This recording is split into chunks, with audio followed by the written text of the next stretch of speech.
ሰላም ሰላም እንዴት ናችሁ? ውድ የቻናላችን ቤተሰቦች በያላችሁበት ሰላማችሁ ብዛ። ዛሬ ይዤላችሁ የመጣሁት በአምስተኛ ድምጾች ቃላት ምስረታ ነው ማለት ነው። አምስተኛ ድምጾችን ተጠቅሜ ቃላትን እየመሰረቱ የማሳያቸው ነው ማለት ነው። በመጀመሪያ ግን ለቻናላችን ቤተሰብ የሆናችሁ ቪዲዮን ላይክ እና ሼር አድርጋችሁ ጀምሩ። እንዲሁም ለቻናላችን አዲስ የሆናችሁ ደግሞ ቻናሉን ሳብስክራይብ በማድረግ ቤተሰብ ሁኑ። አሁን ቀጥታ ወደ ቪዲዮ እንሂድ። ኦኬ ዛሬ ይዤላችሁ የመጣሁት በአምስተኛ ድምጾች ቃላት ምስረታ ነው ማለት ነው። አምስተኛ ድምጾችን ተጠቅሜ ቃላትን እየመሰረቱ የማሳያችሁ ይሆናል። እናንተም አብራችሁ ከኔ ጋር እያነበባችሁ እንዲሁም ቪዲዮን እያቆማችሁ እየጻፋችሁ መለማመድ ይጠበቅባችኋል ማለት ነው። አሁን እኔ እያነበብሁላችሁ ሄዳለሁ። እናንተም ልክ እንደኔ እያነበባችሁ አብራችሁ እስከ መጨረሻው ቆዩ። ወደ ቪዲዮ። የመጀመሪያው ቃል ከዚህ ላይ ምን ይላል? ኬላ ኬላ ይላል። ኬላ የሚለውን ስናይ ኬ ማለት ከቤተሰቦች አምስተኛ ፊደል ነው። ላ ከለቤተሰቦች አራተኛ ፊደል። እነዚህ ፊደላቶች ስርዓት ባለው መልኩ ደርሰናልባቸው ኬላ ኬላ የሚለውን ቃል እናገኛለን። ቀጣይ ደግሞ ከዚህ ለምን ይላል? ጌትነት ጌትነት ይላል። ጌትነት የሚለውን ስናይም ጌ ማለት ከገ ቤተሰቦች አምስተኛ ፊደል ነው። ት ከተ ቤተሰቦች ስድስተኛ ፊደል። ነ ከነ ቤተሰቦች የመጀመሪያ ፊደል። ት ከተ ቤተሰቦች ስድስተኛ ፊደል። እነዚህ ፊደላቶች ስርዓት ባለው መልኩ ደርሰናልባቸው ጌትነት ጌትነት የሚለውን ቃል ማግኘት እንችላለን ማለት ነው። ቀጣይ ከዚህ ለምን ይላል? ቤቶች ቤቶች ይላል። ቤቶች የሚለውን ስናይ ቤ ማለት ከቤተሰቦች አምስተኛ ፊደል ነው። ቶ ከተቤተሰቦች የመጨረሻ ፊደል። ቺ ከቤተሰቦች ስድስተኛ ፊደል። እነዚህ ፊደላቶች ስርዓት ባለው መልኩ ደርሰናልባቸው ቤቶች ቤቶች የሚለውን ቃል ማግኘት እንችላለን። ቀጣይ ደግሞ ከዚህ ለምን ይላል? ሄለን ሄለን ይላል። ሄለን የሚለውን ስናይ ሄ ማለት ከሀ ቤተሰቦች አምስተኛ ፊደል ነው። ለ ከለ ቤተሰቦች የመጀመሪያ ፊደል። ን ከነ ቤተሰቦች ስድስተኛ ፊደል። እነዚህ ፊደላቶች ስርዓት ባለው መልኩ ደርድረን ስናነባቸው ሄለን ሄለን የሚለውን ቃል ማግኘት እንችላለን። በቀጣይ ደረጃ ከዚህ ላይ ምን ይላል? ሌላ ሌላ ይላል። ሌላ የሚለውን ስናይ ሌ ማለት ከለ ቤተሰቦች አምስተኛ ፊደል ነው። ላ ከለ ቤተሰቦች አራተኛ ፊደል። እነዚህ ፊደላቶች ስርዓት ባለው መልኩ ደርድረን ስናነባቸው ሌላ ሌላ የሚለውን ቃል ማግኘት እንችላለን። ቀጣይ ደግሞ ከዚህ ለምን ይላል? ጤናማ ጤናማ ይላል። ጤናማ የሚለው ስናይ ጤ ማለት ከጠ ቤተሰቦች አምስተኛ ፊደል ነው። ና ከነ ቤተሰቦች አራተኛ ፊደል።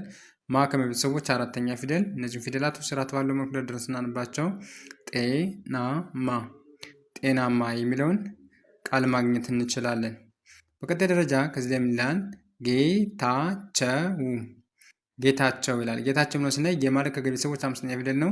ታ ከተ ቤተሰቦች አራተኛ ፊደል። ቸ ከቸ ቤተሰቦች የመጀመሪያ ፊደል። ከወ ቤተሰቦች ስድስተኛ ፊደል። እነዚህ ፊደላቶች ስርዓት ባለው መልኩ ደርድረን ስናነባቸው ጌታቸው ጌታቸው የሚለውን ቃል ማግኘት እንችላለን። በቀጣይ ደረጃ ከዚህ ለምን ይላል?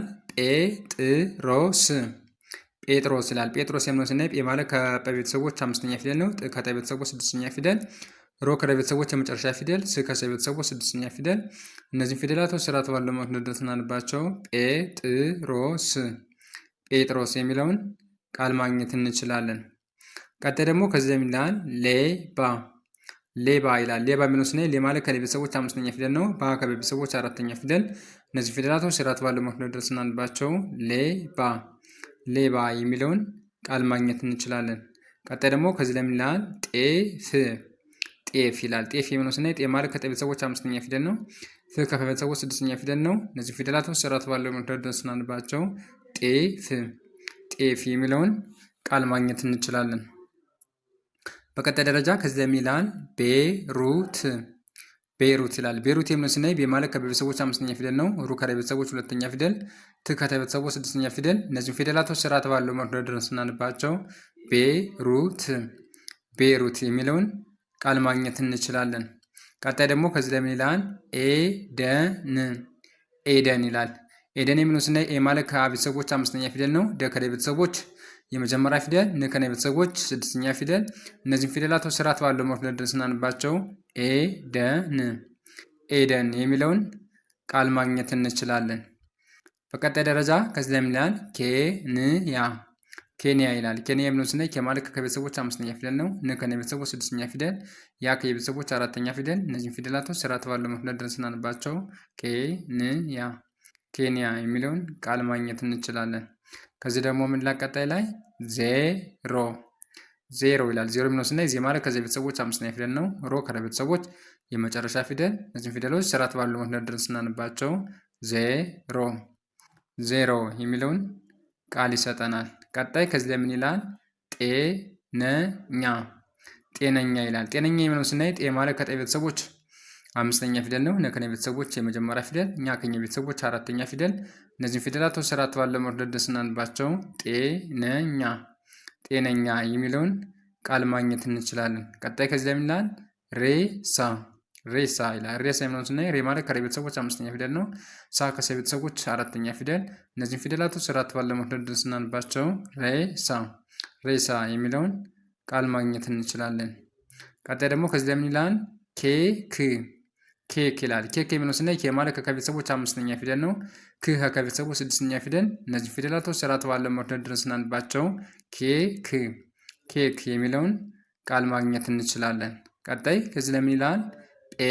ጴጥሮስ ጴጥሮስ ይላል። ጴጥሮስ የሚለውን ስናይ ጴ ማለት ከጰ ቤተሰቦች አምስተኛ ፊደል ነው። ጥ ከጠ ቤተሰቦች ስድስተኛ ፊደል። ሮ ከረ ቤተሰቦች የመጨረሻ ፊደል።